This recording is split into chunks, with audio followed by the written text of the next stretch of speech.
song with the army of the free. Count the brave, count the true, who have fought to victory. We're the army and proud of our name. We're the army and proudly proclaim. First to fight for the right and to build the nation's might, and the army goes rolling along. Proud of all we have done, fighting till the battle's won, and the army goes rolling along. And it's high, high, hey, the army's on its way. Count off the cages loud and strong. For wherever we go, you will always know that the army goes rolling along.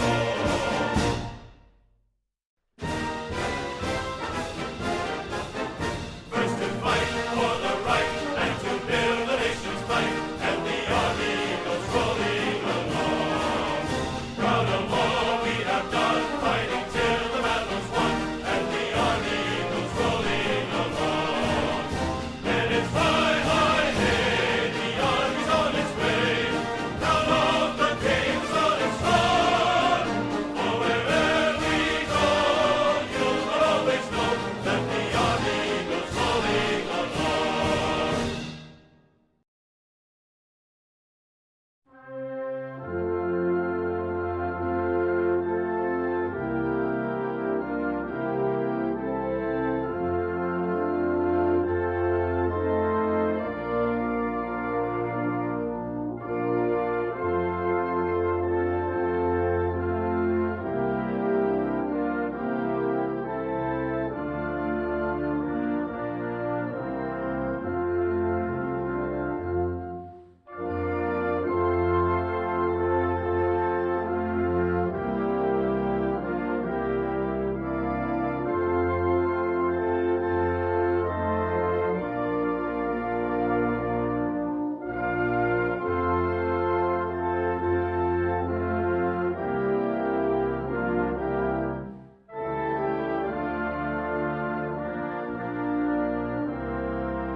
Okay, well, thank you all very much, and I say to our great warriors, hello and happy Thanksgiving. We're celebrating Thanksgiving over in the United States, as you know, and you're celebrating it wherever you are in all parts of the world, and we'll be talking to you individually.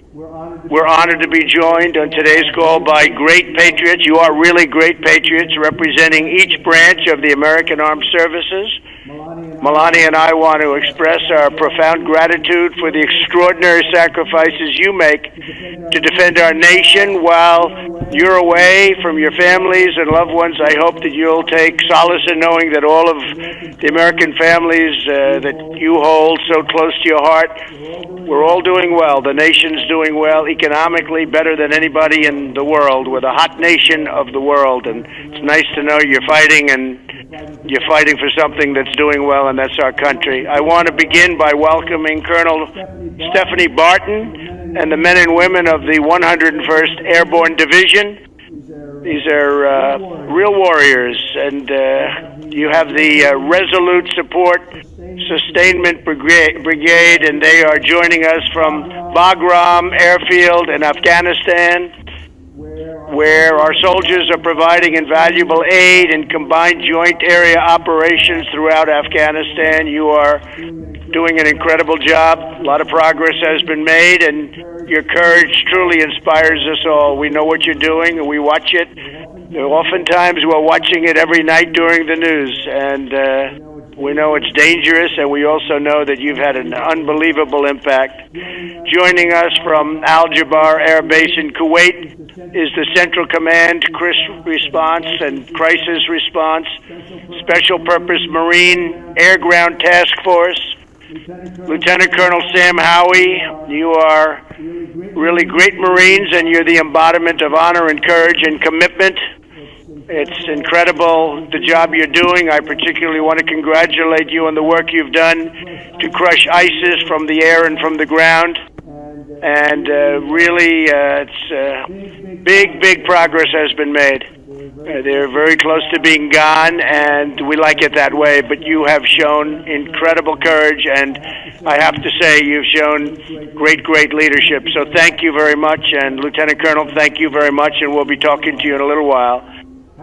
Happy Thanksgiving as well to Captain Pat Hannafin and all of the sailors aboard the USS Ronald Reagan. Great ship. Your ship's motto is one that we embrace every day: peace through strength. That's what the motto is, and we have that motto at home.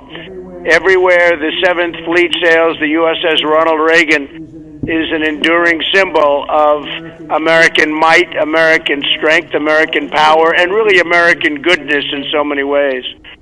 From the United States Air Force, we're joined by the 455th Air Expeditionary Wing, which is supporting Operation Freedom's Sentinel and NATO's resolute support. Brigadier General David Lyons, thank you very much, David, is the commander.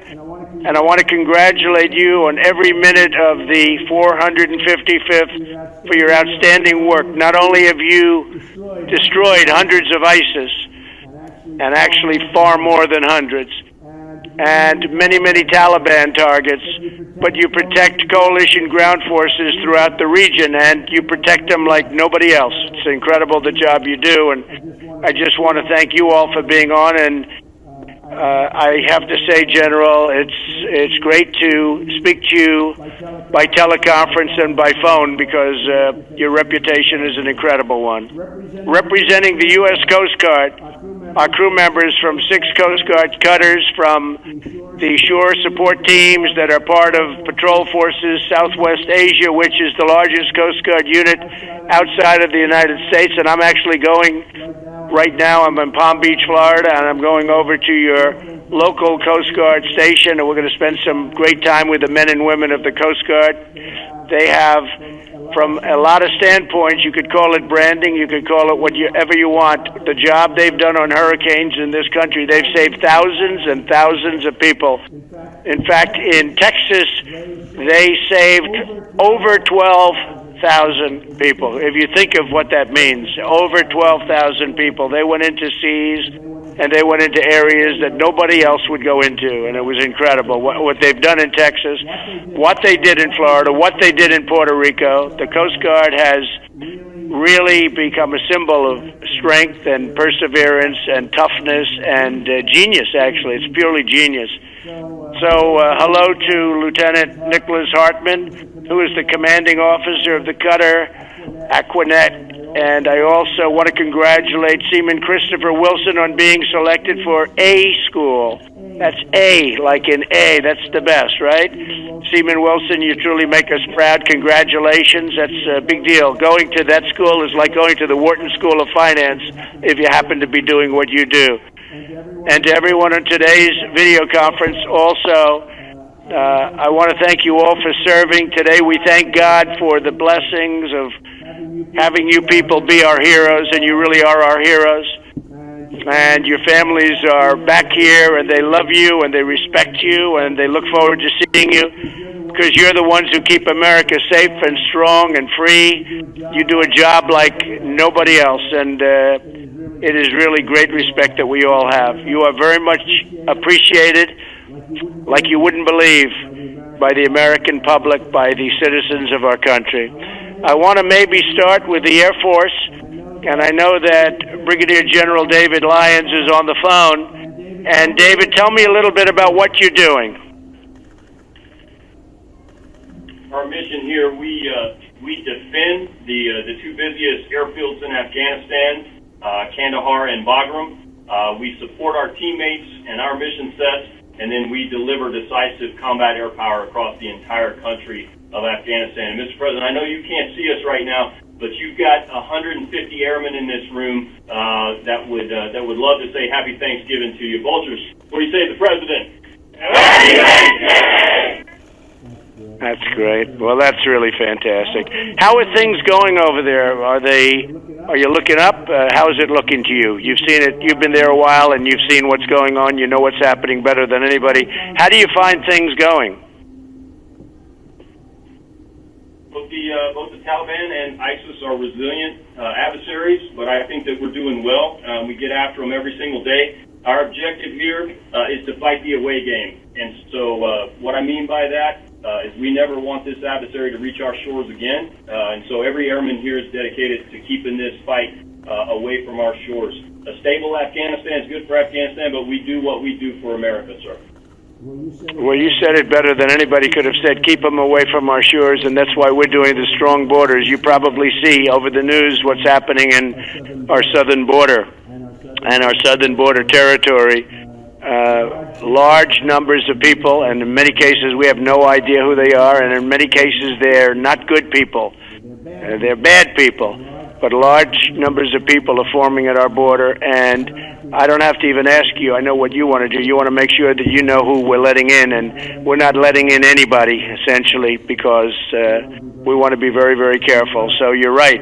You're doing it over there. We're doing it over here. And your people at the border, we have the military at the border for the first time. I don't know if it's ever, or certainly there's never been a presence like this, but we have a very powerful border now. We have the Cosentina fencing, and we have things that people don't even believe. We took old broken wall, and we wrapped it with barbed wire plus. I guess you could really call it barbed wire plus. This is the ultimate. And nobody's getting through these walls, and we're going to make sure they're the right people, because that's what you and your family want, and all of your families, that's what they want. And that's why we're all fighting. You know, we're fighting for borders. We're fighting for our country. If we don't have borders, we don't have a country. So we're doing very well on the southern border. We're very tough. We get a lot of bad court decisions from the Ninth Circuit, which has become a big thorn in our side. We always lose, and then you lose again and again, and then you hopefully win at the Supreme Court, which we've done. But it's a terrible thing when judges take over your protective services, when they tell you how to protect your border. It's a disgrace. So we're winning, and you're winning, and I appreciate it very much. And General, your reputation's an incredible one. Thank you very much for doing the job, and I'll see you back when you're in the United States, or maybe I'll even see you over there. You never know what's going to happen. Thank you, Mr. President. We appreciate that. Thank you very much. Really great. And thank all the men and women with you. Really spectacular people. Well, next, let's talk to the U.S. Coast Guard Commanding Officer, Coast Guard Cutter, Aquanic, and it would be Lieutenant Nick Hartman. And so, Nick, tell me a little bit about what you're doing, where you are, and how's it going? Good morning, Mr. President. This is Nicholas Hartman, like you mentioned, from Coast Guard Cutter Aquidneck. Here in the room, we have 14 members from Patrol Forces Southwest Asia, and we're located in the Kingdom of Bahrain, Mr. President. Our mission out here is to patrol Arabian Gulf, Straits of Hormuz, and conduct our U.S. Central Command and NAVCENT objectives here in the Gulf. A lot of our work is partnering and building relationships with the Gulf Coast countries, and so that we have a good standing and resolve here in the Arabian Gulf and in Central Command AOR. Things, in my opinion, Mr. President, are going very well for us. And what do you see in the region? What's going on in the region? How are they feeling about things? How are they feeling about trade? Because, you know, trade for me is a very big subject all over. We've been taken advantage of for many, many years by bad trade deals. We don't have any good trade deals. How are you finding things in the region, Nick? Mr. President, from our perspective out on the water, sir, we're seeing that there is an abundance of trade happening in the region. There are vessels moving through the Straits of Hormuz and across the Arabian Gulf on a daily basis, carrying cargo to and fro, and we don't see any issues in terms of trade right now, sir. Okay. Well, you'll keep it that way, and, you know, we want to have good free trade. we also want to have fair deals where we can do well too, not just everybody else. Right now, every nation in the world does well with us. We don't do well with them. So that's changing, and it's changing fast. And where you are is a big factor in that, as you know. You've been told and you've been briefed. Well, I want to thank you very much, Nick, and great job. And again, as I said, there is no brand that's gone up like the Coast Guard over the last couple of years because of what you've done with the hurricanes in this country. People saw things that they've never seen before. The bravery of your people going out in waves like record-setting. It's been record-setting. The one hurricane in Texas, they say, dumped more water, and it was more violent in terms of water than anything we've ever had in the country. And you guys went out there, and you did it like just a day in the office, and I really appreciate it. We all really appreciate it, Nick, and thank you very much. Thank you very much. Thank you, Mr. President, and happy Thanksgiving. Thank you. You take care of yourself. Let's go to the Army. Good old Army. We love the Army. We have Colonel Stephanie Barton, the U.S. Army. And Stephanie, tell us a little bit about yourself and where you are and what you're focused on, what you're doing. First and foremost, good morning and happy Thanksgiving on behalf of the 101st Sustainment Brigade. We're currently located in Bagram, Afghanistan. Serving what we do for the country of Afghanistan, we're the senior logistics headquarters in theater. And it is an away game, and I will tell you, in order to fight and win the nation's wars, it's because of sustainment and logistics. And you've got highly motivated, true professionals in this room and outside this room that are truly making it happen. We support, if it's in the hands of the warfighter, it comes through us to them. So we support everything from coalition to joint forces, from border to border here in the country, sir. Good. And how are you finding things in Afghanistan right now? Sir, it's good. We're truly making the mission happen. When it comes to sustainment, we're responsible for all the strategic, operational, and tactical logistics. Like I said, if it comes in the theater, we get it in the warfighter's hand. But we have a phenomenal team, and I can't speak enough about that, because a lot of the times the sustainment community, we're behind the scenes, which is fine.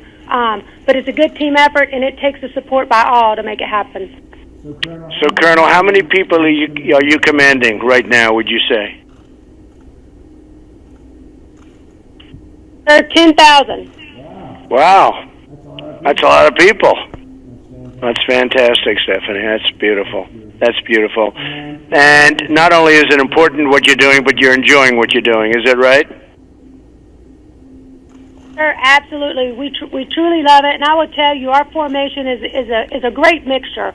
We have all the Army compos from the active duty, National Guard, Reserve. We have Army, DOD civilians, and civilian contractors that literally we all come together and make this mission happen. So we do hate that we're not with our family and friends today, but I tell you, we are a close family here, and I'm truly happy to be a part of it. It takes the whole community, from green suiters to civilians, to make it happen. And sir, you would be very proud, because we truly are. It's fantastic. We're proud of you. And I tell you what, we're proud of your people. And please say hello to everybody. Have an incredible Thanksgiving. And we're taking good care of you. You know, the budget's now at $716 billion, Stephanie, right? So we're getting rid of some of that old equipment that you see what's going in, the best in the world, right? So you see a big difference. It's an awfully big difference from what we had before. And it's only getting better. We'll be stronger than ever before, and with people like you, we feel very confident. So, Stephanie, thank you very much. Happy Thanksgiving to all, and I will see you when you're back. Sir, sounds great. We have one last message, if that's okay. Yeah. 1, yes. 2, 3. Go! That's great. I really appreciate that. I really do. I appreciate it. Take care of yourself. We'll see you all soon. Thank you. From the U.S. Marine Corps, we have Colonel George Schreffler. And George, are you on? So this is Lieutenant Colonel Sam Howie. Colonel Schreffler is doing a battlefield circulation right now. I'm the executive officer, and I'm here with Civil Marines who would like to wish you and our fellow Americans a happy Thanksgiving. How copy? That's great. That's great, Sam. Good. How's it going over there? It's going great, sir. Right now, the Special Purpose MAGTF, we're based in Kuwait, but we have Marines from Jordan all the way to Afghanistan and up into Iraq and Syria. And every day those Marines are ensuring that those who would do us harm pay for it. It's pretty amazing watching these young men and women, sailors and Marines, and what they do with a smile on their face every day. And how is the progress coming, would you say? I'd say the progress is excellent, sir. We've moved throughout those areas and cleared the vast majority of those enemy forces who face us. And right now, I think we're in a good position to continue that for the rest of the year or foreseeable future. That's great. That's great. I'm hearing very good things. And they treat you good over there, I imagine, right? Do they treat you good? They're outstanding. Our partners throughout, included here at the Al Jaber Air Base with the Air Force, they treat us like gold. We want for nothing. And today we had, I think everyone can agree, a fantastic Thanksgiving dinner here aboard the base. That's great. That's great. Well, they should. We're good friends, and they've been a good ally. We treat them well, and they treat us well, and a lot of good things are happening over there. People are surprised to see how fast things are turning around. But you have one of the great bases. You have something that's incredible and special. And we'll get to see you, George. We're going to get to see you very soon. And I will say, and say hello to everybody else, but I will say, I want you to have a great Thanksgiving. You are, what's the time difference? What is your time lag over there? How many hours between, let's say, East Coast? Right now, sir, it's 1800 in the evening. So there's Right. about a Big 8-hour difference between us. Yeah. That's a pretty big time difference, right? That's a pretty big time difference. So you've celebrated. Well, listen, you just take care of yourself and say hello to the Colonel and everybody. And you're special people, very, very special people, and we're very proud of you. And give my regards to Kuwait and everybody, but a lot of progress being made. Your country is really doing well. It's really doing well, like it hasn't done before. So that's good. It's always good to be fighting for something that is working. And unlike a lot of countries, this one works well, and it's working better than ever. So we'll see you when you're back, or maybe we'll see you some other place, okay? Semper Fidelis.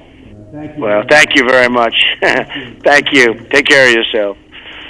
From the U.S. Navy, we have the commanding officer, Captain Pat Hannafin. And Pat, are you on the phone?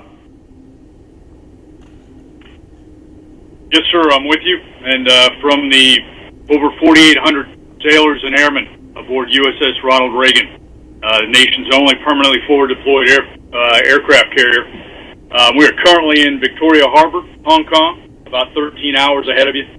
Still Thanksgiving here.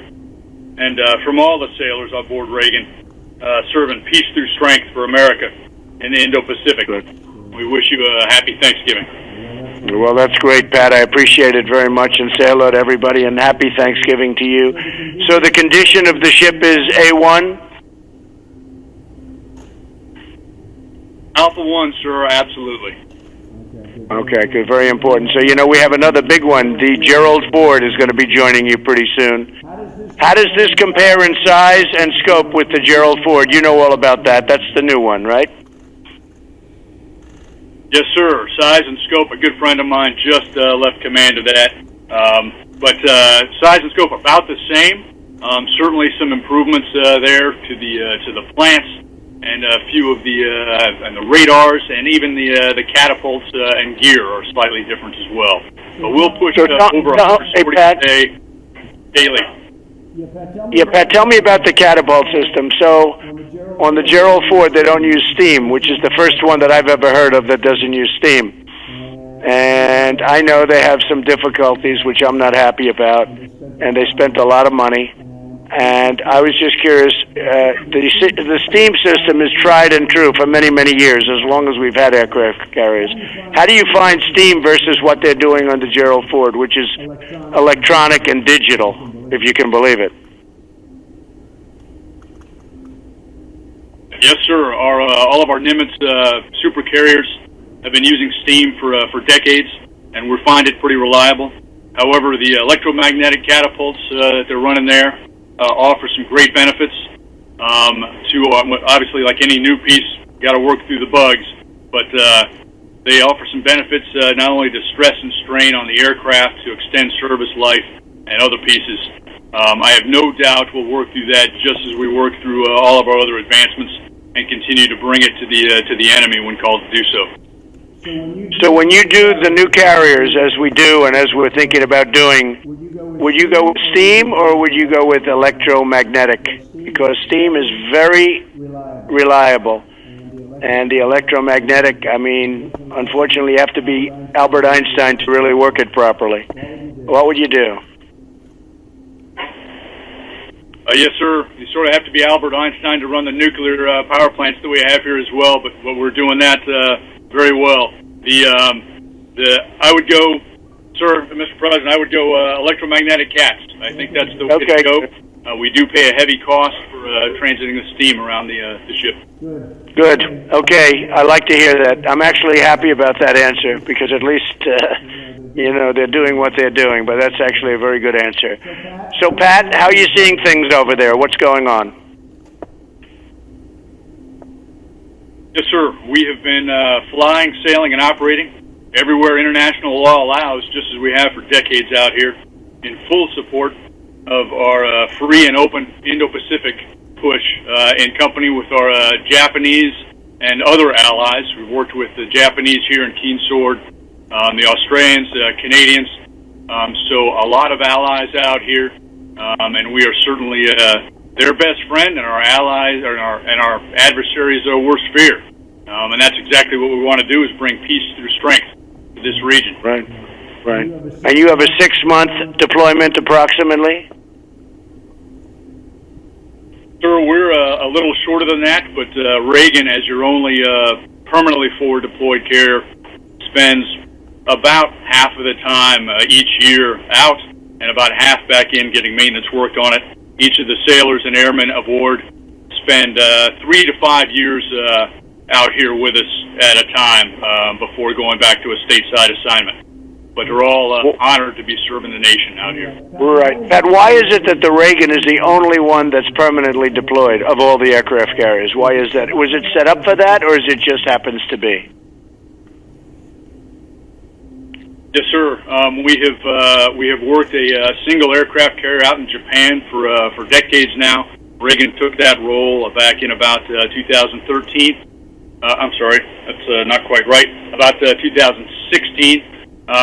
But it switches out, so different carriers out here for different periods of time. It was George Washington before us, and then a few of the conventional carriers, going way back to Midway, Kitty Hawk, and Independence. So we've been running that for a while, but it's just an infrastructure piece. It takes quite a bit of infrastructure to make that work, but we get a lot of presence out of it for the region. And do you feel safe in the region? Do you see any hostility? Do you see any aggression? Because, you're hearing a little bit about aggression from a couple of the players. What are you feeling? Yes, sir. We have safe and independent operations out here throughout the theater. We do feel safe. There have been a couple of close calls, but in most cases, the vast majority, they are professional navies. And we have no doubt that we can bring we bring the U.S. interest to the theater, and expect that to continue into the future. That's great, Pat. Well, I want to wish you a happy Thanksgiving and say hello to everybody in the Navy. And just in closing, I want to wish everybody a really, really happy Thanksgiving, and we'll see you when you're back, and maybe I'll see you over there. But it's a great honor to talk to you. I know everything about what everyone is doing, and you're doing an incredible job, and you're keeping us safe, and we all miss you back here, but we'll be seeing you soon, and on behalf of the whole country, I want to just thank you for what you're doing. Very, very special people, men and women that are just incredible people. You're highly respected, and I tell you what, our country has such respect. I don't think you hear it enough. But our country has such respect for you and the job you do. So happy Thanksgiving, and we will see you soon. Happy Thanksgiving. Happy Thanksgiving. Thank you. Thank you all. Bye. Bye. Great people. They're great people. going to Afghanistan or going to the Middle East? We're going to do some interesting things at the appropriate time. We'll be doing some very interesting things. Do you have a sense of when yet, when the trip might be? Excuse me? Do you have a sense of when the trip might be yet? I do, but I can't tell you. You're the last people I can tell. How's everything in Florida doing? Okay. The weather's good? Yeah? Florida? Welcome to the Southern White House. Does the CIA have a recording of MBS demanding Khashoggi silence? I don't want to talk about it. You have to ask them. What about the border, Mr. President? Well, the border's coming along very well. It's become very strong. We're getting some terrible decisions from the Ninth Circuit, as usual. I don't know if we've ever had a victory in the Ninth Circuit. We have to appeal it. I guess a vast number of their decisions get overturned, generally speaking. And it's a shame. It's a shame. It's a disgrace, frankly. And essentially, they're legislating. They're saying what to do. Some judge sitting in some location very far away is telling our incredible military and law enforcement what to do, and it's not right. And it's been going on like that for a long time. And we are doing really well, considering the laws are a disaster. And if we had the right laws, it would be a lot less expensive and would do it a lot easier. But we don't have the right laws, and we have people interpreting the laws, and they always give us a bad interpretation. So hopefully we've shown some light on the Ninth Circuit. I know that Chief Justice John Roberts, has been speaking a little bit about it, and I think and I have a lot of respect for him. I like him and I respect him, but I think we have to use some common sense. This Ninth Circuit, everybody knows it. It's totally out of control. And what they're doing, what they're saying, the opinions are very unfair to law enforcement. They're very unfair to our military. And they're very unfair, most importantly, to the people of our country, because I'm keeping them safe. And you see how we fortified things, and all of that vast amount of fighting that you see going on at the border, it's all taking place in Mexico. And Mexico cannot believe how tough these people are. The mayor of Tijuana and so many others had said, boy, these are tough people. They start fighting right away. They're tough people. You have many criminals in that caravan, and the big caravan hasn't arrived yet. And we're very well fortified. We have fencing and walls like very few people have. We've been able to do it rather quickly. Cosentino wire, and so many other things are there now that they didn't have. And they're not coming through. We're not letting criminals into our country. Got to come in legally. You have to come in through a process. And we want people to come in because I have many, many companies moving back into the United States. They're opening up car plants. They're opening up factories all over the country. The United States is booming. We have the lowest unemployment we've essentially in most groups ever had. So we have a lot of good things happening. We need workers, but they have to come in legally. We want them to come in, but they have to be people that want to work and want to do a great job for our country. They come in through a merit system. They have to come in. Right now, under the Democrats, they don't have a merit system. They want open borders and people can just flow in. You have tremendously dangerous people in those caravans. And we do not want them coming into the United States, and we're not going to let them. We're throwing out MS-13 and so many others. We're throwing them out of our country by the thousands that got in here over the years. And we're throwing them out by the thousands, and we're bringing back towns. We're making towns safe, and we're doing an excellent job. But we're getting hurt by the Ninth Circuit very, very badly. Everybody files in the Ninth Circuit. I haven't seen anybody file anyplace else. They automatically go to the Ninth Circuit. They could go any place in the country. And I think we're going to have to stop that somehow. The judges are going to have to get together, or Congress is going to have to get together and stop it, because they're taking advantage of our country by filing consistently and always, just about, that I see, in the Ninth Circuit. Even our legislation that we did have passed, it failed in the Ninth Circuit, it failed in the Ninth Circuit appeal, it then won in the Supreme Court. And it's just a shame, because it's really hurting people. It's hurting our law enforcement tremendously. And now that the military is on the border, it's really hurting our military. And frankly, when they hear these decisions, These are professional, the military, the law enforcement, first responders. They can't believe the decisions that are being made by these judges. This is what they do. They do law enforcement, law and order. And they get these decisions down. They say, who makes these decisions? They're not into, lawyer things. They say, who makes these decisions? Who are the people that are giving these decisions that are going to make it unsafe for us, meaning law enforcement and military, and making it unsafe for the United States? So despite that, we have a very powerful border, and a lot of good things are happening. Mr. President, are you concerned that by not punishing Saudi Arabia more, it could send a message to other world leaders that they can do as they please and America could weaken their eyes? No, not at all. Saudi Arabia has been a long-time strategic partner. They're investing hundreds of billions of dollars in our country. I mean, hundreds of billions. They're keeping the oil prices low. I see that yesterday, one of the papers, I was blamed for causing traffic jams because I have the oil prices so low. Well, I have the oil prices low because I'm jawboning them and others all the time to keep them low. Nobody ever did that. No president ever did that. And gasoline is now at a very low number. But I actually got even beat up for that, where they said the president has the gasoline so low that he's causing traffic jams. Can you believe this one? I said, that's one nobody ever thought of. So anyway, no, but I'll always, let's have some traffic jams. We want low oil prices, and Saudi Arabia's really did a good job in that respect. They pumped out a lot more oil than was going to be pumped out when I called them about 4 weeks ago. And if you look at oil 4 weeks ago, it was at 82, 83, and it was going up to 100 a barrel. That would have doubled your prices and even tripled your prices at the car for gasoline.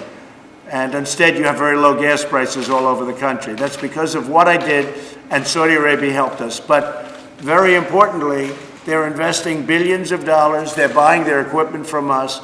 And remember this, they don't have to buy it from us. They can buy it from Russia, and they can buy it from China. They make very good equipment. They don't make as good equipment as we make. Nobody does, nobody even close. But they make very good equipment. So they can spend that money in Russia and China and other places, and that is not acceptable. So the CIA, Mr. President, concluded with confidence that India... They didn't conclude. No, Josh, they didn't conclude. I'm sorry. You're saying they did not? Josh, no, they didn't conclude. They did not come to a conclusion. They have feelings certain ways, but they didn't have the report. And you can ask Mike, they have not concluded. Nobody's concluded. I don't know if anyone's going to be able to conclude that the Crown Prince did it. But I will say this, I don't know. I don't know. But whether he did or whether he didn't, he denies it vehemently. His father denies it, the king, vehemently. The CIA doesn't say they did it. They do point out certain things, and in pointing out those things, you can conclude that maybe he did or maybe he didn't. But that was another part of the false reporting, because a lot of you said yesterday that they said he did it. Well, they didn't say that. They said he might have done it. That's a big difference. But they're vehemently denying it, and we have hundreds of thousands of jobs.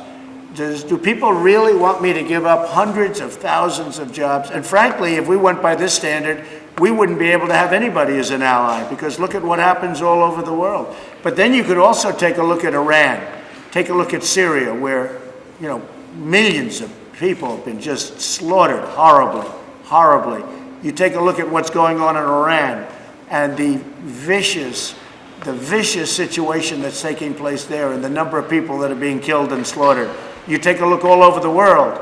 We're not going to be able to let's not deal with anybody. The fact is that Saudi Arabia is tremendously helpful in the Middle East. If we didn't have Saudi Arabia, we wouldn't have a big base. We wouldn't have any reason, probably. I mean, if you look at Israel, Israel would be in big trouble without Saudi Arabia. So what does that mean? Israel's going to leave? You want Israel to leave? We have a very strong ally in Saudi Arabia. We have an ally that said they did not commit at the top level, the Crown Prince, the King. They did not commit this atrocity, and it's an atrocity. It's a terrible thing. I dislike it more than you do. But the fact is, they've been a very strong ally.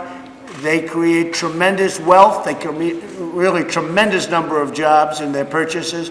And very importantly, they keep the oil price down. If you want to see a global depression, all you have to do is lift the oil price $50 a barrel, which could happen very quickly once we lose that relationship. So I hate the crime. I hate what's done. I hate the cover-up.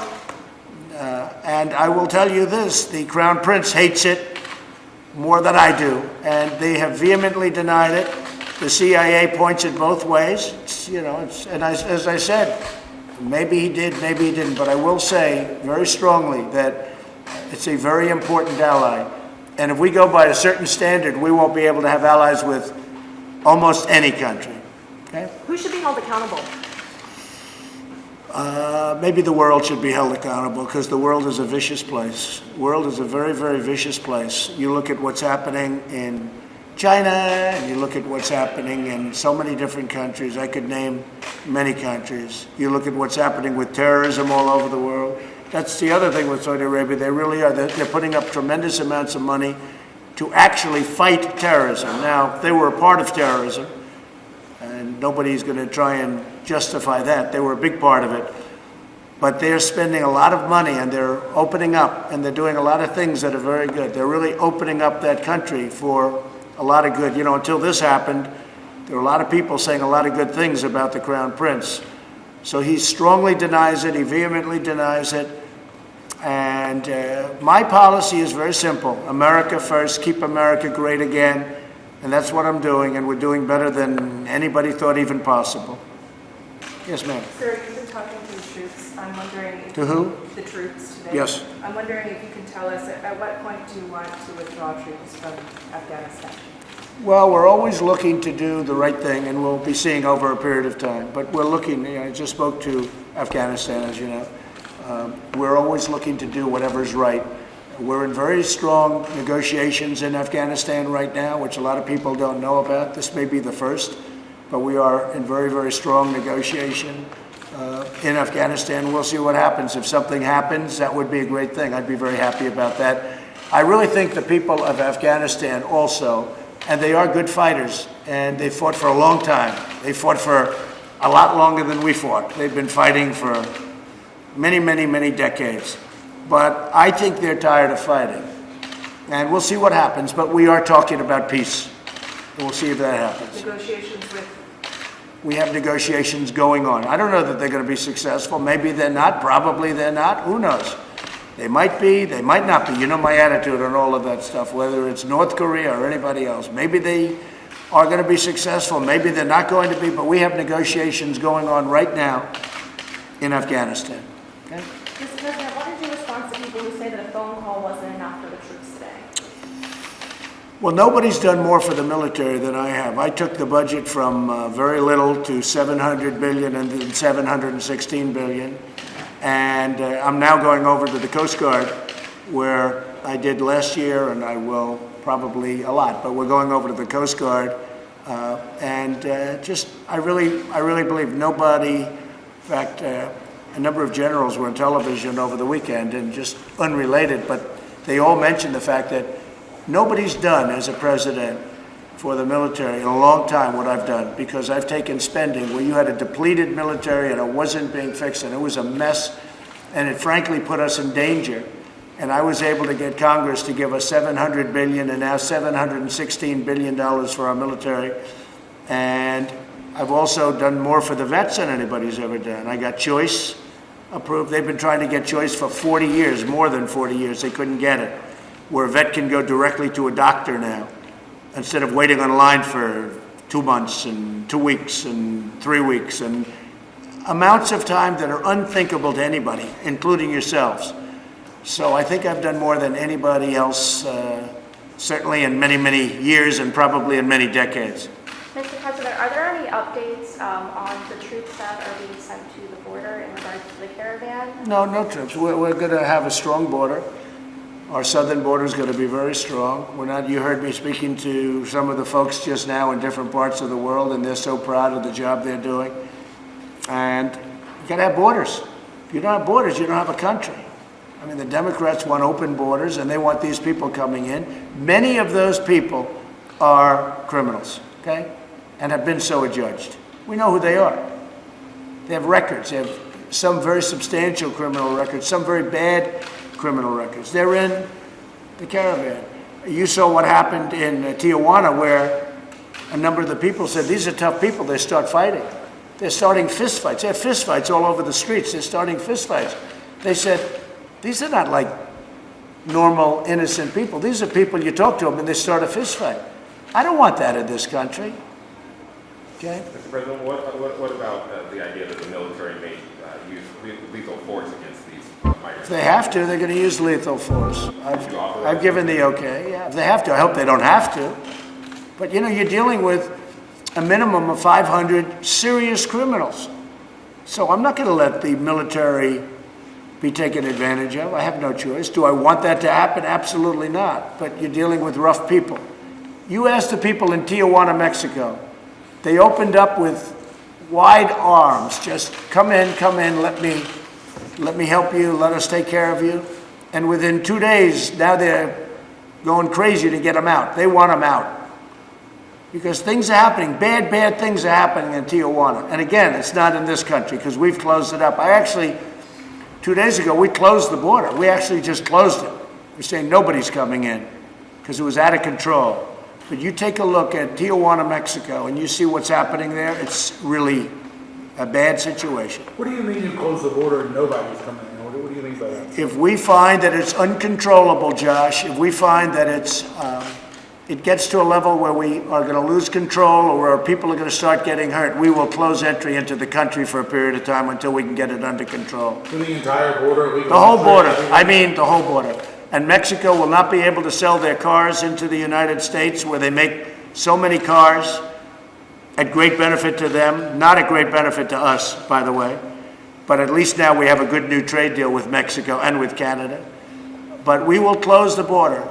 And that means that Mexico's not going to be able to sell their cars into the United States until it's open. But we're going to either have a border or we're not. And when they lose control of the border on the Mexico side, we just close the border. And we have a very powerful border. We built a very strong border in a very short period of time, and the military has been fantastic. The job they've done. And by the way, Border Patrol and ICE, all of the law enforcement we have involved, and we have local law enforcement too, they have done an incredible job. And they've wanted this for years. You know, I'm the first president that's done it to this extent, but they've wanted this for years.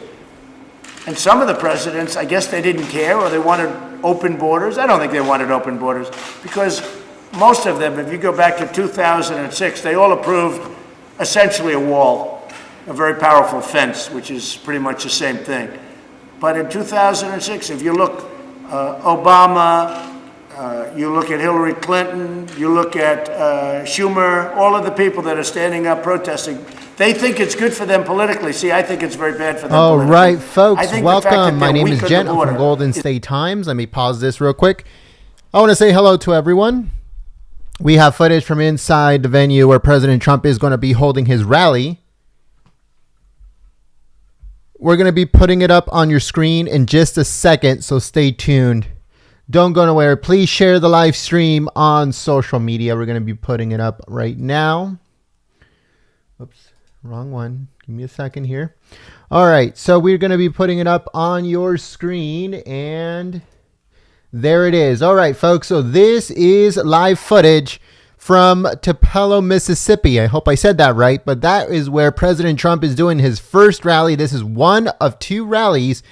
Another rally is coming up later on today, so make sure you guys stay tuned live here at Golden State Times. If you guys share the live stream on Facebook or on Twitter or on Reddit or any of those other social media sites, I give you guys a quick shout out as a thank you for your support and for your help. So thank you so much for choosing Golden State Times as a stream of choice, and also for sharing the live stream on social media. If you would like to help out Golden State Times continue operation, the link is in the description below, and also through Super Chat. So thank you so much for your continued support here at Golden State Times.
All right, folks, so we definitely need your help. Please share the live stream on social media. If we don't get enough people onto these live streams, we have to stop doing them. It's like a TV show, or it's like a show on TV or wherever. If not enough people watch it, then it gets canceled. We are in the exact same scenario, so we need your help. Please share the live stream on social media. Send it to as many people as you possibly can. Put it on those groups on Facebook, or on those groups on Twitter, or on Reddit, or on any of those social media sites. We need to get as much people out here to this live stream as possible. If not, we cannot cover them. We cannot cover them anymore. So please share the live stream on social media. I really do not want to stop doing live streams or rallies or anything like that. But it all comes down to how many people ends up coming onto the rally, onto the live stream.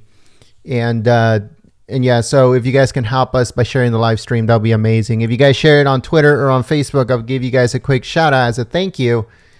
But we really do need your help and your support. So thank you so much.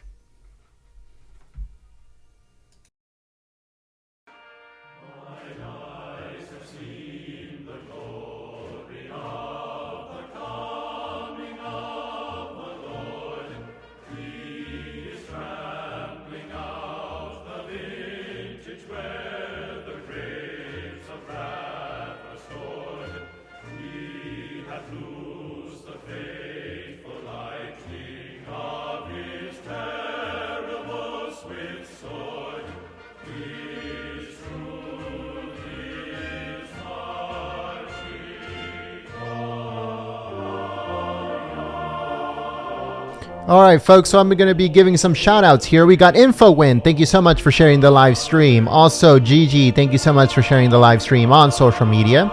We got Sean. Thank you so much, Sean. And Clearwater, thank you so much for sharing the live stream on social media. We also have Lake Love 65 and Philip Thompson. Thank you so much for sharing the live stream on social media. Let's see, who else do we have on here, folks? We have, let's see, we have to be careful because we don't know which one's ours and which one's not ours. So we have to be very careful with this.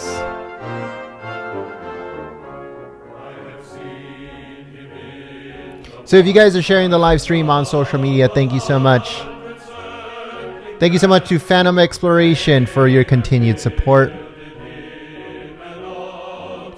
Victoria Martin, thank you so much for sharing the live stream. Catherine, thank you so much for sharing the live stream.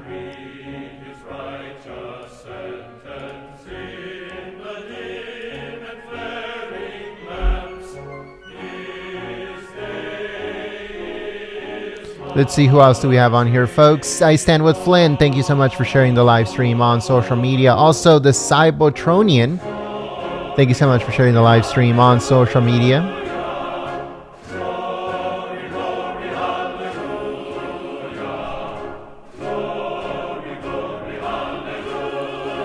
There's tons of people sharing everyone else. It makes it very difficult to see which one is the one that is sharing for us, but as of right now, I don't see anybody other than the ones that I said. Thank you so much to Q Meme Warrior. And also to Perry. And let's see here. Michael, thank you so much for sharing the live stream. JJ Maga, thank you so much for sharing the live stream on social media. Thank you, folks. I'll give a couple more shout outs in a little bit.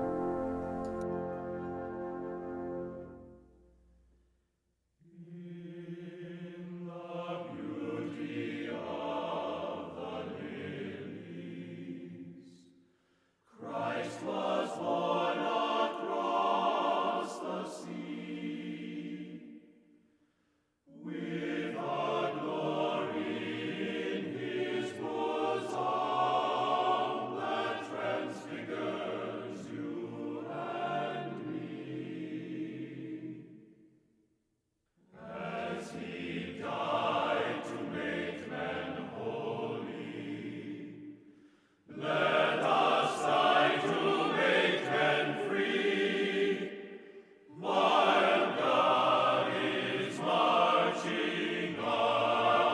Hallelujah.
All right, folks.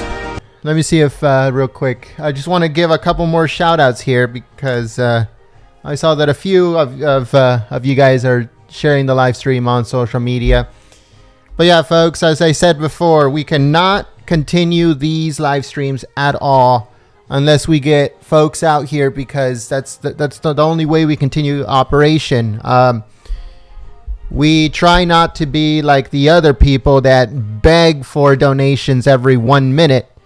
And I don't want to go on the microphone every 1 minute to beg and beg and beg and beg for money through donations. We try to make it as free as possible, but the only way for us to continue being a free network in a way where we don't beg for money every 1 minute is to share this live stream on social media. That's the only way that we can continue operation here, because as much as we appreciate all of the contributions, all of our revenue that comes into Golden State Times is by the people that show up to our live streams and by the Patriots that watch our videos. So we need as much help as we can possibly get sharing this live stream on social media. We don't want to be annoying and me going on microphone every 1 minute and asking for donations. So if you guys can please share this live stream on social media, on Facebook, on Twitter, on Gab, and that will be amazing. You guys help out the channel so much by sharing this through text message, through email, however you can get it out there. That will be amazing. That helps us out a lot, and it keeps us from not being like the other guys. So if you guys can do that, that will be amazing. So let's see if we have anyone sharing the live stream right now. And it looks like we do. We have James. Thank you so much, James, for sharing the live stream. Let's see. Who else do we have on here? We have Henry. Thank you so much, Henry. Just cleaning the lens real quick. All right. So we have Henry, and then also we have TB. Thank you so much for sharing the live stream. Let's see, who else do we have on here? We have Truth Teller. Thank you so much for sharing the live stream on social media. Let's see, who else do we have on here? We have Eula Amethyst. Thank you so much for sharing the live stream on social media, like always. And then we also have, I think that's it. Oh, Darlene. Thank you so much, Darlene West, for sharing the live stream on social media. We also have Swamp is Getting Drained. Thank you so much for sharing the live stream on social media, folks. But yeah, so this is one rally of two.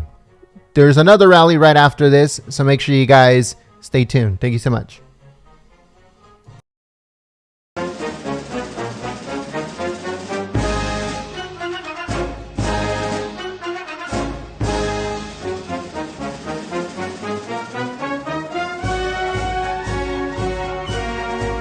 I just want to give a quick thank you to Marianne for your contribution through Super Chat. All of those helps us out a lot. And also sharing the live streams helps out a lot. So thank you for all your contributions. Thank you.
so proudly we hailed at the twilight's last gleaming, whose broad stripes and bright stars through the perilous fight o'er the ramparts we watched were so gallantly streaming, and the rockets' red glare, the bombs bursting in air, gave proof through the night that our flag was still there. Oh, say does that star-spangled banner yet wave o'er the land of the free and the home of the brave?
All right, folks. So that's the president coming in on Air Force One, as you guys can see.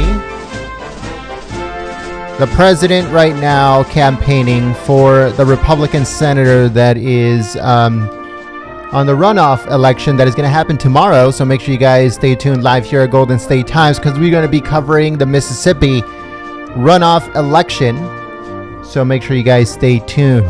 But here comes the president on Air Force One.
All right, folks, as you guys can see, the people are ready for President Trump as he just landed on Air Force One just a few seconds ago.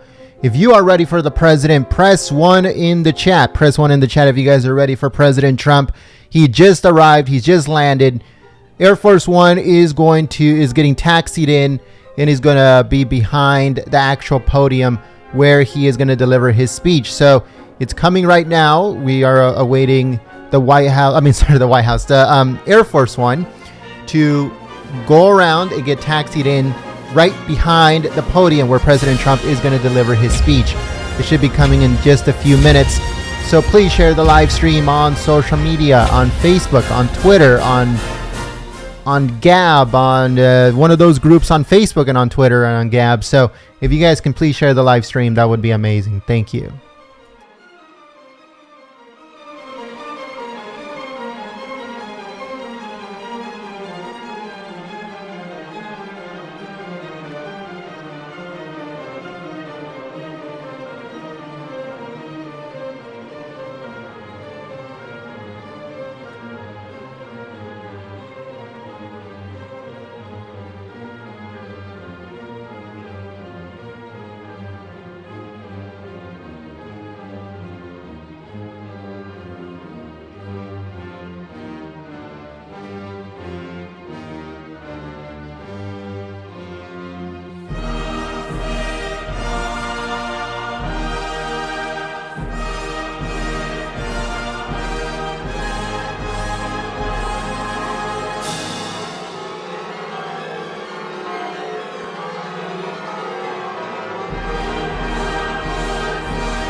All right, folks, as you guys can see, President Trump has already landed Cindy Hyde Smith is waiting there for the president as he exits Air Force One.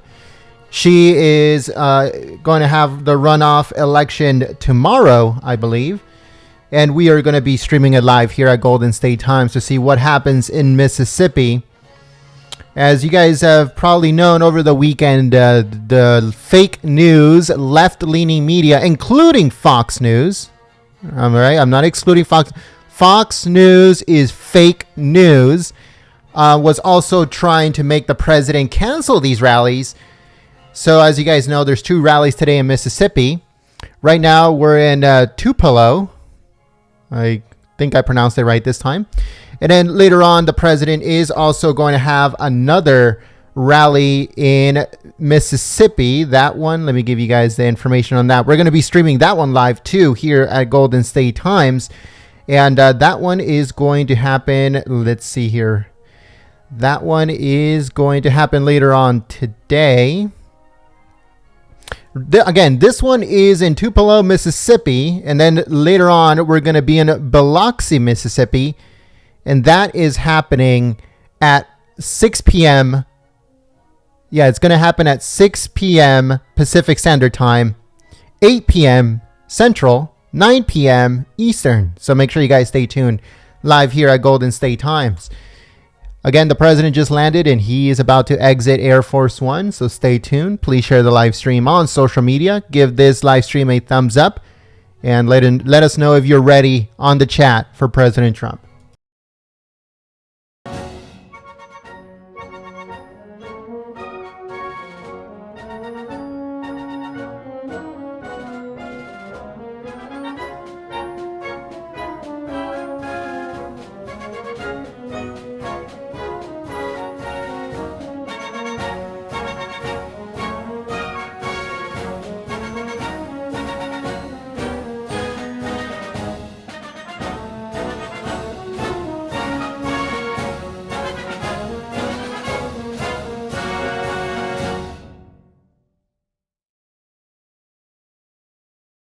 All right, so we found out that the president has a staffer on his campaign team that tells him exactly how to pronounce all of the names of the cities that he goes, that he doesn't know, or he's never been there before, or he hasn't been there in a while. I think that we should hire one here at Golden State Times, because most of the time I don't know how in the world to pronounce these names, because one, I don't live there, never been there myself personally. Right, our camera guy goes out there, but I myself has never been to Tupelo or Biloxi or any of these cities, so I don't really know how to pronounce them directly. But I think we should get a staffer out here too to let us know how to pronounce these things before I go on microphone. Press 1 if you guys think I should do that.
So I just wanted to go on microphone and talk about something real quick that I got yesterday. So someone sent me an email and said, you know, is it a really good idea for you on microphone to say that Fox News is fake news and it's filthy news and it's, you know, pretty much CNN 2.0, since a lot of people, a lot of patriots, they still like Fox News and they watch Golden State Times.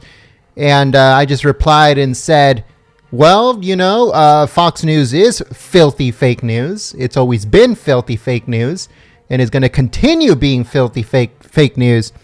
And I kind of echo what Bill O'Reilly said the other day. I watch Bill O'Reilly not often, but sometimes. And he said something very interesting. He said, when I used to work at Fox News, they used to be pretty much on their own. They wanted to be on their own. They wanted to stand out and not be part of the, you know, the spaghetti soup, or how do they call it? The three-letter networks like ABC and CBS and CNN and all these guys. They wanted to be their own man. But now, all of a sudden, they just want to be part of the group. So they have become fake news. And that was from Bill O'Reilly, who he said, you know what, I don't have any bad, you know, I don't want to say anything bad about Fox News or anything like that, but Fox News is not the same anymore. They're just not the same anymore. They just want to be part of the group with CBS and CNN and MSNBC and NBC and all these other guys. They want to be exactly like everybody else. They want to fit in. They don't want to stand out and be their own man anymore. So, you know, when I say fake news, or Fox News is filthy fake news, because they are. And, you know, if you don't agree with me, that's perfectly fine. But we hope that you do open your eyes one day and say, oh, geez, it really is true. Fox News is filthy fake news. So I just wanted to, you know, bring that up for anyone that is seeing it on the chat. Oh, here's the president.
Thank you, Mississippi. It is great to be here.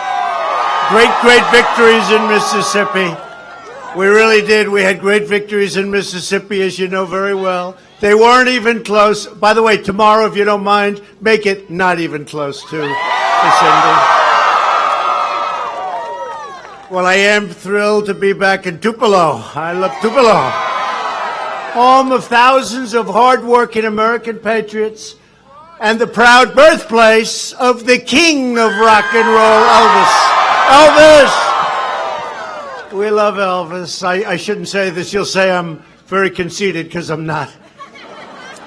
But other than the blonde hair, when I was growing up, they said I looked like Elvis. You see that? Could you believe it? I always consider that a great compliment. We love Elvis, don't we? In fact, we just gave Elvis the Medal of Freedom Award at the White House. Tomorrow, the voters of this state will cast their ballots on one of the most important Senate elections of your lives, of all of our lives. It's very important because we've done great, and now we're going to do even a little bit better by adding an extra vote on. And as you know, the fake news back there didn't like to talk too much about the Senate. They didn't like to talk too much about the Senate. They talked about the House, where I couldn't campaign too much. How many of these can I do?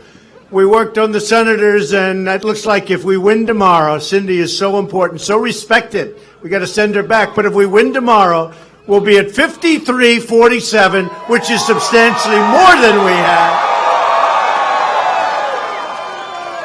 But they don't like to talk about the new great governor of Georgia that we got in. Remember, President Obama went there, Michelle went there, Oprah went there. They all went there. And then Trump went there all by himself, and we won. Isn't that something? And the great new governor of Ohio, and the governor of Florida, and the senator from Florida, and a lot of things we won that a lot of people aren't talking about. Tennessee, right?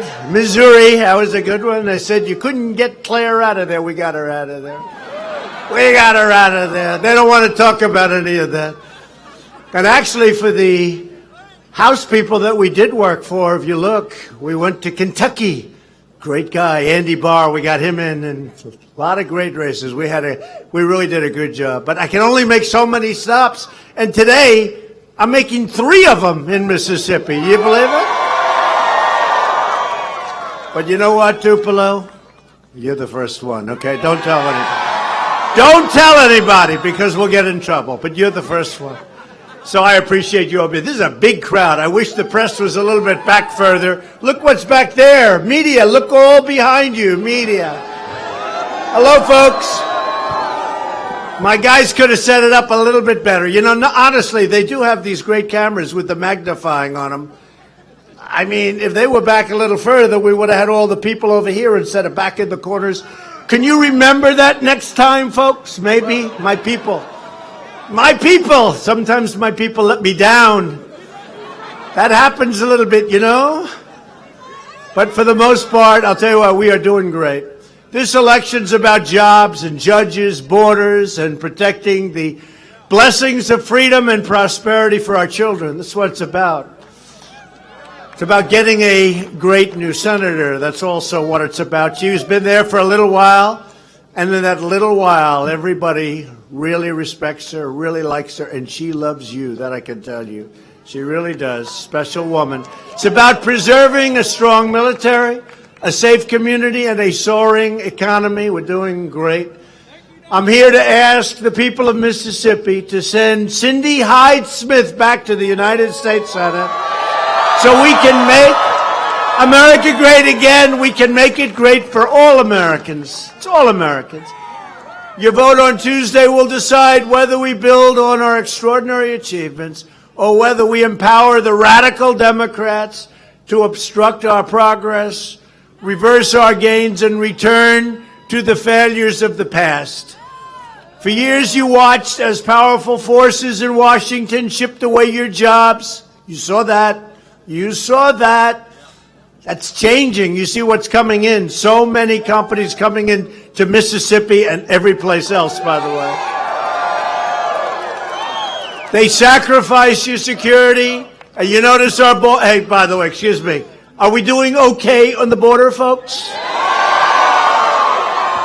Not going to have it. You got to come into our country legally.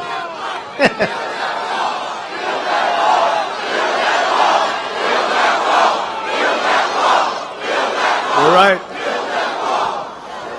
You're right, and we had a lot of it built, and it's going up. But I'll tell you that the rest of it, you saw that's pretty nasty-looking wire, isn't it? Huh? Pretty nasty. But we're doing well. We're not letting people into our country unless they come in legally, and we want people to come in through merit. We have great companies coming into our country.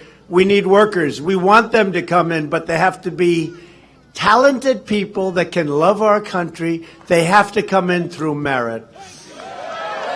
Through merit, not through lottery, not where we pick them out of a basket, right? where the government puts them in. You think the government's putting their finest in there? I don't know. History would say they probably aren't. They're not putting Elvis in there, right? We're not going to find Elvis. Under my administration, we are living by a new policy. It's a very simple 2 words. It's called America First. That's what we're all about now. Republicans have unleashed the greatest economic comeback in American history. It's true. We're doing even better than you would understand. Everybody's negotiating to come back in. And by the way, and we're negotiating great trade deals in the opposite way. Because we have had the worst trade deal and the worst trade deals of any country probably ever. The dumbest deals, the worst, but they're really good now. And they're getting good. And, you know, at the end of the week, I meet with China. I meet with a lot of other countries that have not treated us too well, but we're doing extremely well. Hello back there. Oh, I feel so guilty. You're so far back. They just don't learn. This happened to me in Georgia. The press had such a good site, and the people are so far back there. Is there any way we can let those people come along here? Because if you can, let them. Okay? What do you think? Yes? Yes?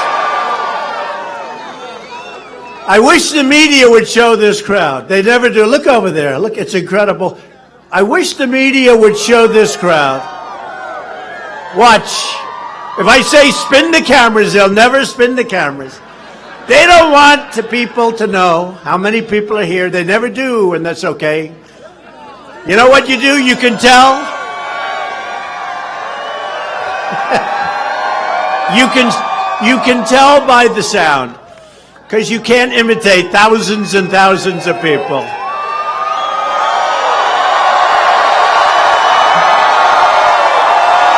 What happened? That's right. She just said, the First Lady tells me about the sound.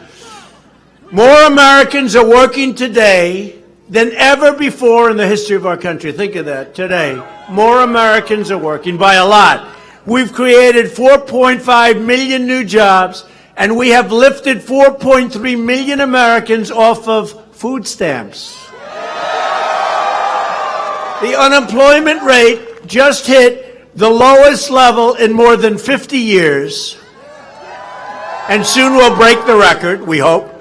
Here in Mississippi, the unemployment rate has reached its all-time low in history. Thank you. Well, you do have a great governor, you know that. You have a great governor who's here, I think. He better be here, right? Where is he? There, okay, good. Boy, I'm going to introduce you in a couple of. But he is one hell of a governor, and he loves his state. Last month alone, 10 states hit their lowest unemployment rates in the history of our country. Nationwide, African-American unemployment has reached its lowest rate ever recorded. African-American youth unemployment has reached an all-time historic low. The African-American poverty rate has reached the lowest level ever recorded. This is under Republicans, folks. Please remember, the home of Abraham Lincoln, the Republican Party. Under Republican leadership, America is booming, America is thriving, and America is winning again, winning like never before. We're respected again. We're respected again as a nation. On Election Day, we made history by expanding our Senate GOP majority. You never hear that. We have a great, please vote tomorrow. You know, you got an election tomorrow. It's going to be, I think, a very big day for Cindy and for the Republican Party and for the country. Got to get out of there. Don't take any chances. A lot of people think we're going to have a big win. Don't take any chances. That's happened many times before. Gee, we don't have to vote tomorrow. Right, Phil? We know all about it. We don't have to vote tomorrow. That never works out well when you have that. Just assume you have to vote. You have to get out there or send out your ballots or do whatever you have to do, but just get them done. We cannot allow Nancy Pelosi and Chuck Schumer to erode that victory by winning the great state of Mississippi. That's not possible. Is that possible? I don't think so. Now, this Senate seat is for a very, very special woman who's going to do a special job, and she votes for us, and she votes for Make America Great Again, and she votes for America First. The platform of today's Democrat Party is radical socialism and open borders. I don't think we like open borders. You know, when you look at the news at night and you see what's happening at the border, and you know, for many years this has been flowing in. Now, people are coming up here because our economy is doing great and all, but for many years this is what's been happening. They just came right through. But they're not coming through anymore. Unless they come through legally. If you want more jobs and less crime, then you have to vote Republican. We are honored to be joined today by several incredible Mississippi Republican leaders. And this one is really a friend of mine for a long time. He just finished the African American Museum, and we went through it a few months ago when it was opening. And he was so proud of it. And just the people, everybody loves this guy. He's a special guy, special man. Governor Phil Bryant. Phil, come here. Come here, Phil. Come here. Come here, Phil.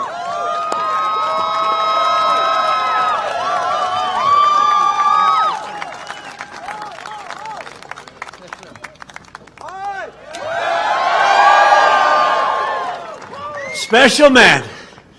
A congressman, great general, tough guy, always been on our side. You know who I'm talking about? Congressman Trent Kelly. Trent, tough, loves your state. A man who's become very, very, I mean, just incredible. Every time there's difficulty, in his way, that quiet, killer way of his, he always wins. Senator Roger Wicker. Roger! He always wins. And he's a great guy. And I brought a star along. You know, he became an even bigger star during that horrible situation with Brett Kavanaugh. He gave probably 100 words, and they'll go down. I mean, you're going to be playing those words for a long time. And they were very special. They meant a lot, because this was a man who, Brett Kavanaugh, was extraordinary, and he was beaten up so badly and so unfairly by the Democrats. But we got through it. There were a lot of lies. A number of people have already recanted their stories. Never happened. You know that, right? Never happened. But this man said some brilliant and beautiful and warm from the heart words that really helped us get a great Supreme Court Justice, Senator Lindsey Graham. He's here. Where is he? Come here. Come here. He's become my friend, actually. He's become my friend. So he can never duplicate what he did. In fact, he'll probably do a lousy job when I say a few words. But you know what? He really did. He did a special job. And he's just a great guy. Lindsey, say a few words.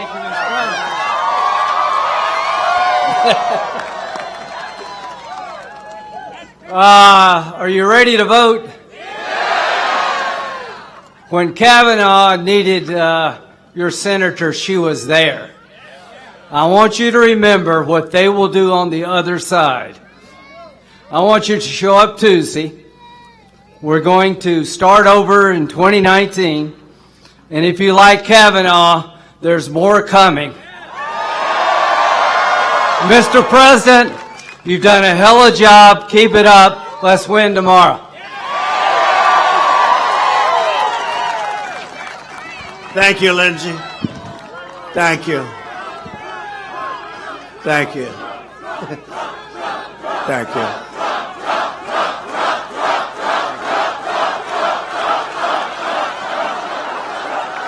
Thank you, Lindsey.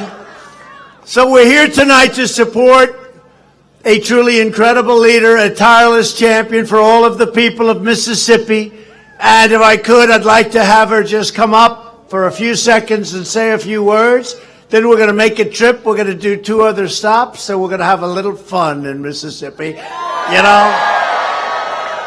I said, I don't need my coat. What do I need a coat? I'm going to Mississippi. I'm glad what's going on with this weather today here? Huh? What's going on? So I'm going to ask Cindy to come up, and she's great on tax cuts, tough on the border. She loves our military. She loves our vets. And she always supports our tremendous judicial nominees. And I will tell you, Cindy, come on up, Cindy. She stood up to the Democrat smear machine. And she voted yes on Brett Kavanaugh. It's so important. Cindy, please say a few words. Thank you very much. Thank you. Thank you, Mr. President. I tell you, it is great to have the President of the United States right here in Mississippi. And what a great crowd he has.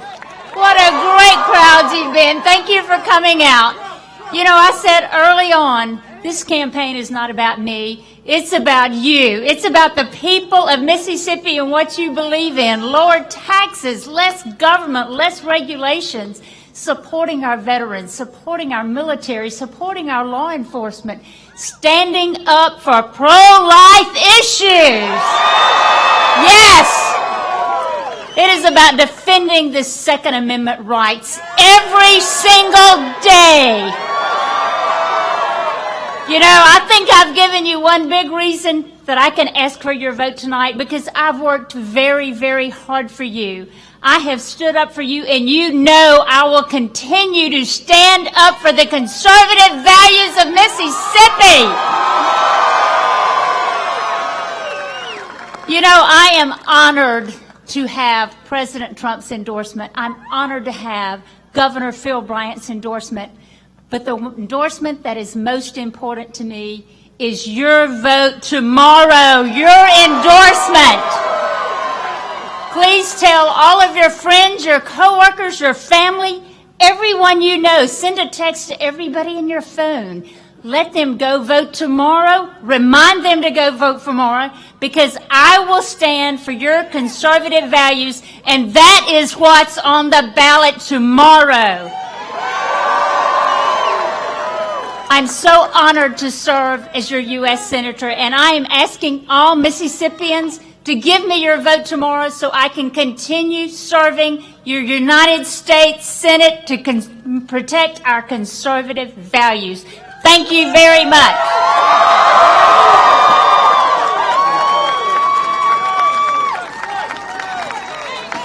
Wow.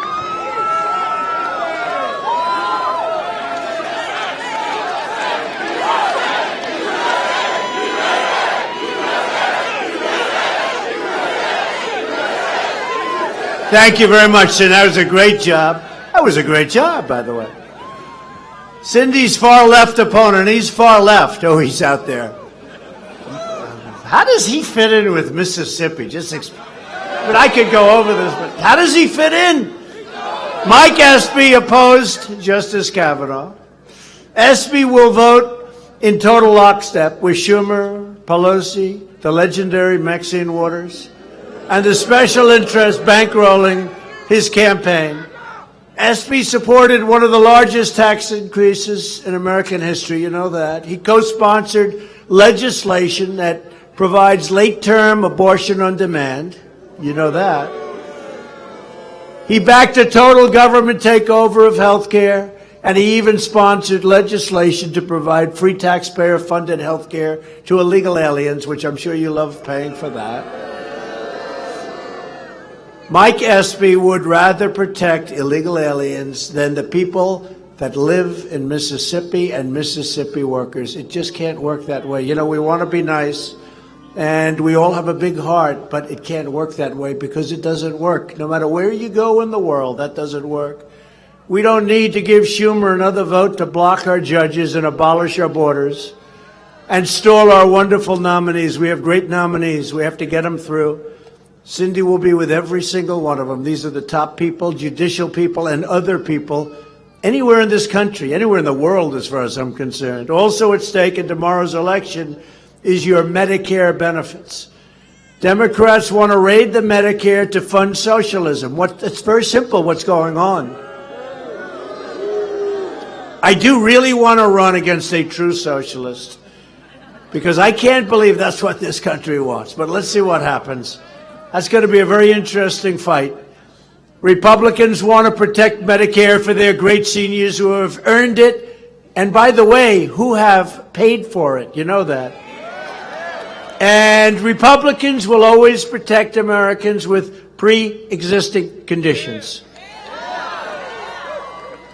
Democrats will also destroy your health care by inviting millions upon millions of aliens to violate our borders. Once they arrive, they want to sign them up for free health care, free welfare, free education, and the right to vote.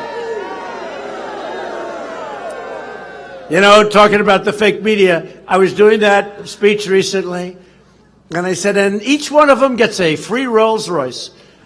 And so the media, one of the particular groups, you know, they said, he said they get a Rolls Royce, and they don't get a Rolls Royce. I said, okay, they don't get a Rolls Royce. They said he gets a Pinocchio for that. They said he gets, Phil, you hear that? I said Rolls Royce, and they said, no, he doesn't. They got me, Phil, they got me. Democrats have become the party of caravans and crime. True. Because when you have open borders, you have crime. When you have sanctuary cities, you have crime. Republicans are committed to halting this incursion and defending the sovereign territory of the United States of America. We're very proud of it. We will not tolerate any form of assault or attack upon our border agents like happened yesterday, or any attempt to destroy federal property, overrun federal authorities, or bring chaos and violence to American soil. And if you look at what's happening along the border, you see what's happening. The mayor of Tijuana, he said, these are tough people. These people fight when you talk to them. These are tough people. We don't want those people in Mississippi. I'm sorry. Of course, I know you'd win the fight, but who needs it, right? Who needs it? Who needs it? Last year alone, our brave Border Patrol and ICE agents seized nearly 1 million pounds of illegal narcotics, and they don't want to have ICE. Since I took the oath of office, ICE agents have arrested over 235,000 aliens with criminal records, including those charged or convicted of more than 100,000 assaults and nearly 4,000 killings. Think of that. 4,000 killings, and they want to abolish ICE. No, thank you. And by the way, the ICE folks, they're tough, and they're smart, and they're great, and they love our country. Just remember that. 1 in 5 federal prisoners is a non-citizen. You don't hear that ever. Illegal immigration is also deeply unfair to American workers, including African American workers. My administration will always protect Mississippi workers from unfair and illegal competition. A nation's first duty is to take care of its own citizens. After years of defending our borders, and you look at doing all of this, we defend all sorts of borders. We defend our borders just a little bit, but now we defend our borders very strongly. We defend the borders of other nations, but we don't defend our borders properly. But that's all changed since we got elected. We've done a good job. We're sending a clear message to the caravans and to the trespassers. Turn around, go back home. Do you ever notice they say they're coming up? And they want protection because their country is such a bad place. But they're waving the flags of their countries as they're walking up. I don't know, somehow that doesn't work, right? Doesn't work. They're waving the flags proudly of their countries, but they want to get out of their country because it's so bad. Democrats even support the sanctuary cities that unleash known criminals and gang members onto our streets. Republicans believe America should be a sanctuary for law-abiding citizens, not criminal aliens. We want to end sanctuary cities. And we've actually started big sections of the wall, but we want to finish the wall. We got to get funding from Congress. And if this isn't the right time to get funding, when you look at what's happening at the border, there'll never be a right time. So we're going very strongly for funding for the wall. And Lindsey and everybody is just, I mean, your great congressman, by the way, is one of the leaders of that. Thank you very much, General. Thank you. Funding. Tomorrow's election is about safety and it's about jobs. The state of Mississippi lost over 40% of all manufacturing jobs following the disasters of NAFTA, one of the great disasters of all time in terms of trade, and China's entrance into the World Trade Organization. They were flatlining, and they joined the World Trade Organization, which was actually meant for them to take advantage of us. And they went like a rocket ship, and it became the China of today. But today we're doing much better than China. Since they joined the WTO, we've racked up $4.5 trillion in trade deficits with China. That's for the years that they've joined. 4.5 trillion. Not billion, not million, trillion. You know what that is? Nobody even knows how many zeros in a trillion. So many, you don't have time to write them. Year after, that's all going to change. Year after year, politicians ran for office promising to fix our horrible trade deals. And I took it on. And that's right. When they charge us a tariff, we charge them a tariff now. Okay? And we're going to be introducing legislation on that very subject. When we charge them, you could call it a mirror tax, you could call it whatever. But isn't it crazy that China and other countries, China's the biggest, but other countries, we make a car, send it to China, there's a 25% tax.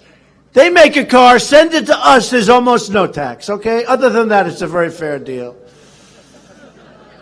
Then they get elected, these politicians, and they do nothing other than let other countries continue to rip us off. And I don't blame other countries. I don't blame China.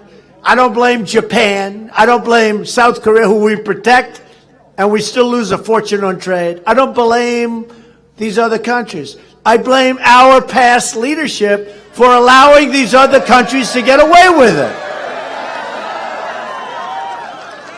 So I'm not like other politicians. I can't even believe I'm calling myself a politician, but I guess that's what I am. Hey, look, I guess, am I a politician? I don't know. All I know is this. I ran one time, and I won. That's all. One time.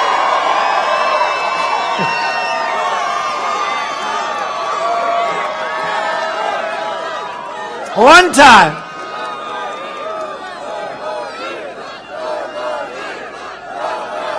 Thank you. Thank you. You know what the new slogan is? So it's Make America Great Again, right? New slogan is Keep America Great. But don't tell anybody, okay? We don't want somebody stealing that slogan. It'd be hard for somebody else.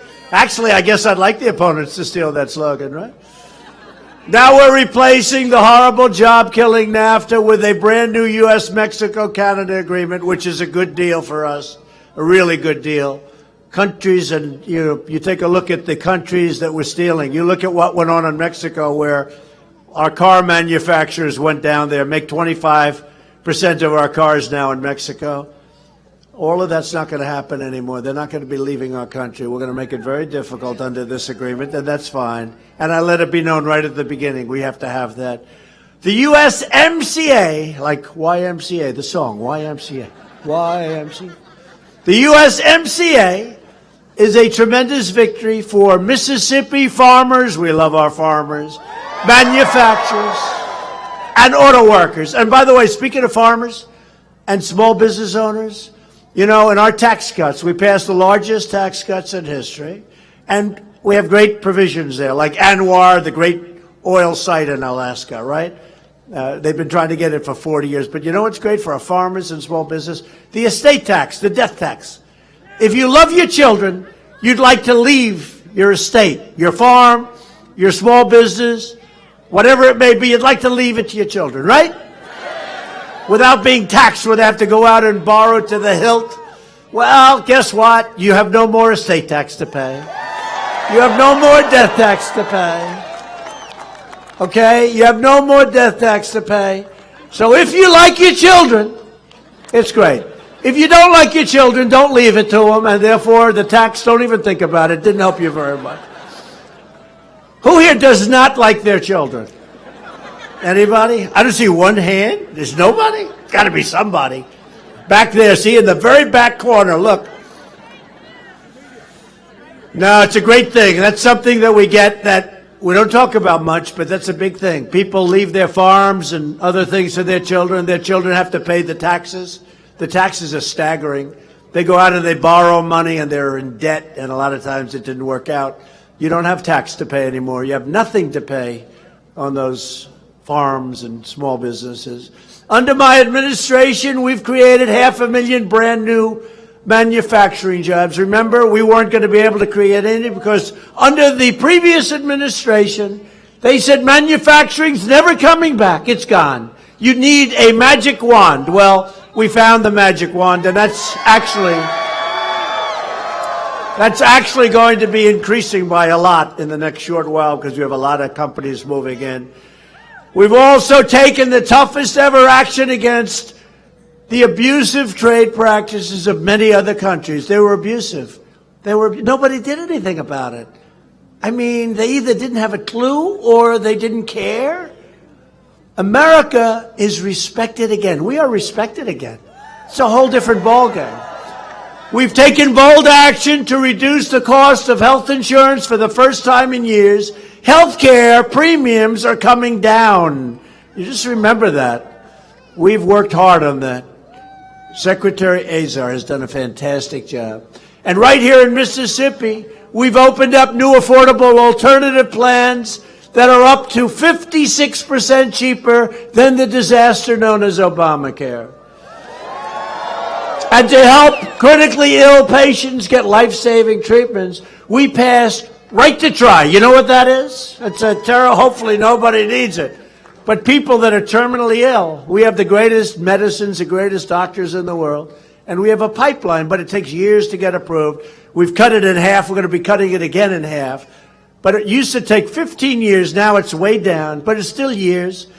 And they have some cures that really look good. I mean, they look like they're going to work out. If a patient is terminally ill, you're now going to be able to have access to those potential cures, which is great. There's that medicine.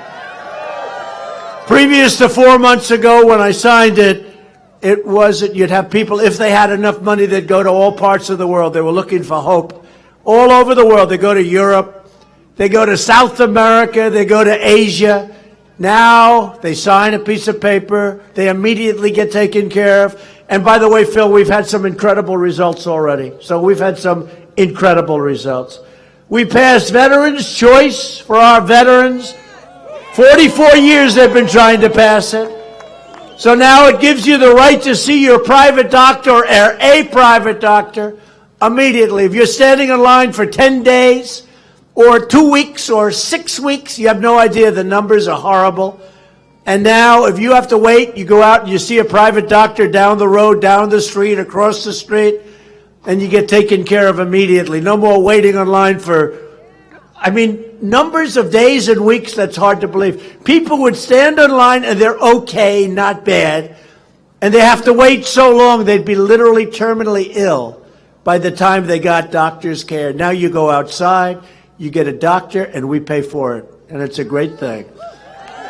Another is the landmark VA accountability law. Over 40 years they've been trying to get this, and we got it done. That's where people that abuse our great veterans in the hospitals, and there are people that are sickos, they do it. We look at them and we say, get out of here, you're fired, get out, and worse. We secured, through the help of Lindsey Graham and everybody, Roger, we secured $700 billion and $716 billion to fully rebuild our great United States military, and we gave our great warriors their largest pay raise in more than a decade. And in my direction, the Pentagon is now working to create the sixth branch of the American Armed Forces. It's called the Space Force. And today, we just landed on Mars. Did you hear that? We just landed. They were celebrating at NASA. We have reawakened NASA, and that's a good thing. And we're also letting rich private guys, I don't know, a lot of the rich guys like rockets. So we charge them rent. Go ahead, build all the rockets you want. That's good for us, right? Just make sure you have an American flag on the rocket. So I withdrew the United States from the horrible one-sided Iran nuclear catastrophe deal. And we have just recently recognized the capital of Israel and opened the American embassy in Jerusalem. Presidents for years, many, many decades have been saying they were going to do it. They never did it. And I understand why. It's not easy to do it, but we got it done. In fact, we just opened up the embassy, if you can believe that. It's probably about 20 years ahead of schedule. Together, we've made unbelievable progress, and we are just getting started. But we need every last Republican vote in the U.S. Senate. Only with a solid Senate GOP majority can we defend your tax cuts and defend your regulation cuts and your Second Amendment, which, by the way, is under siege, in case you haven't noticed. Protect your Medicare and Social Security, confirm your great judicial nominees, and save our courts with incredible pro-Constitution judges. We will fight every day to secure the border, to stop illegal immigration, to pass Kate's Law, end sanctuary cities, end chain migration, cancel the visa lottery, and keep the criminals and drug dealers and terrorists the hell out of our country.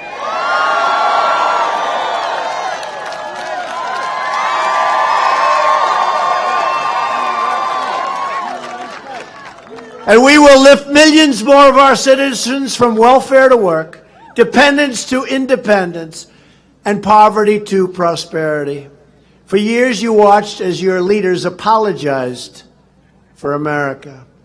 Now you have a president who is standing up for America, who loves your country. We all love our country.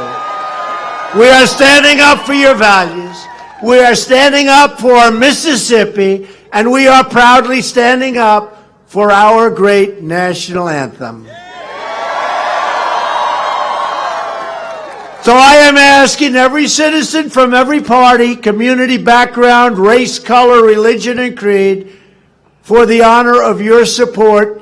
I need you to get your family, get your friends, get your neighbors, get your coworkers, and get out tomorrow and vote for Cindy Hyde-Smith. Ours is the greatest political movement, can you believe this, where we started 3 years ago. In political, think of it, in political history, we've never had a movement like this. Look at this crowd today. I mean, in theory, this should be considered a little bit of an off election. And here we are. I don't know how many thousands of people this is, but it's a lot of people. And we have a massive crowd. We're going over to Gulfport, and we have a massive crowd there. It's the same thing. This is a movement like this country has never seen before. This is a movement like almost no country has ever seen. And we have a lot of bad people. We have a lot of phony stuff, like the Russian witch hunt garbage. We have a lot of things going on. And there's never been a movement like this, because it's about the people. It's about what we're doing and what we've done. It's about delivering safety and opportunity for every family. It's about building a brighter future for every man, woman, and child all across our magnificent land. And it's about coming together as one proud American family. We stand on the shoulders of American patriots who built the highways, linked the railroads, dug out the Panama Canal, won 2 world wars, put satellites into space, landed on Mars today, and landed an American astronaut on the face of the moon. Our ancestors defeated fascism, vanquished communism, delivered millions into freedom, and built the greatest and most powerful military in the history of the world. And our military, very shortly, will be much more powerful than it ever was before. And because of that, hopefully, we'll never have to use it. We are Americans, and there's nothing beyond our reach. The heroes who came before us did not shed their blood, sweat, and tears so that we could sit at home while others try to erase their legacy and destroy our proud American heritage, a heritage like nobody has. For the sake of our freedom, for the sake of our children, we are going to work, we are going to fight, and we are going to win, win, win. We will not bend. We will not break. We will never give in. We will never give up. We will never, ever back down. We will never surrender. And we will always fight on to victory. We are one people and one nation with one glorious American destiny. We all share the same home. We all share the same heart. We all salute the same flag, and we are all made by the same Almighty God.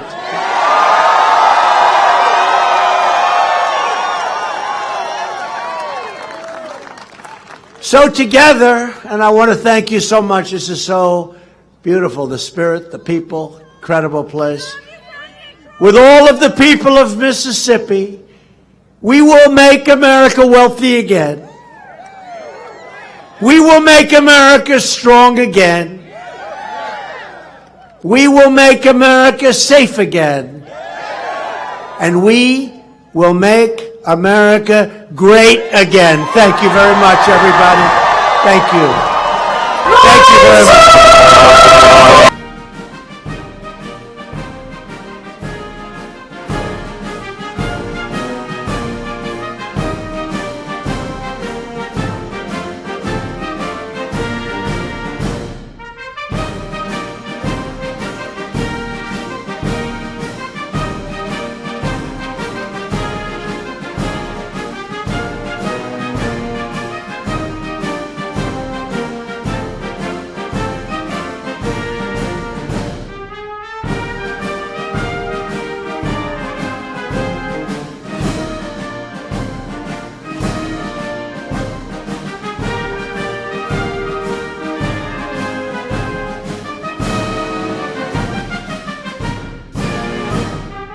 All right, folks, thank you very much for joining us and choosing us as your stream of choice. President Trump in Tupelo, Mississippi.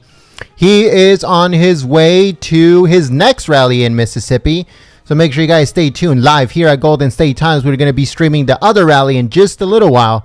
So make sure you guys join us for President Trump's second rally in Mississippi today, here live at Golden State Times. So make sure you guys tune in. Thank you so much for choosing Golden State Times as a stream of choice. If you'd like to help out Golden State Times, there's a link in the description below for our PayPal, or you can go to paypal.me/GST live. Again, that's paypal.me/GST live. We need as much help as we can possibly get. As you guys can see, it's on your screen, paypal.me/GST live. We need your help, folks. Thank you so much. And we should be live streaming the next rally in a few minutes. Make sure you guys tune in. If you haven't yet, text America First to 555-888 so you can get notification directly from us here at Golden State Times for all of the rallies and live streams from President Trump. Again, all you have to do is grab your cell phone and text America First to 555-888. And you'll get notified by us for the next Trump rally that is happening in just a little while. Thank you so much for tuning in, and I'll see you soon at that other rally. Peace. Well, I also want to say thank you to the moderators for coming out, keeping the chat clean and enjoyable for everyone. You guys do an amazing job, and I'd like to thank you so much.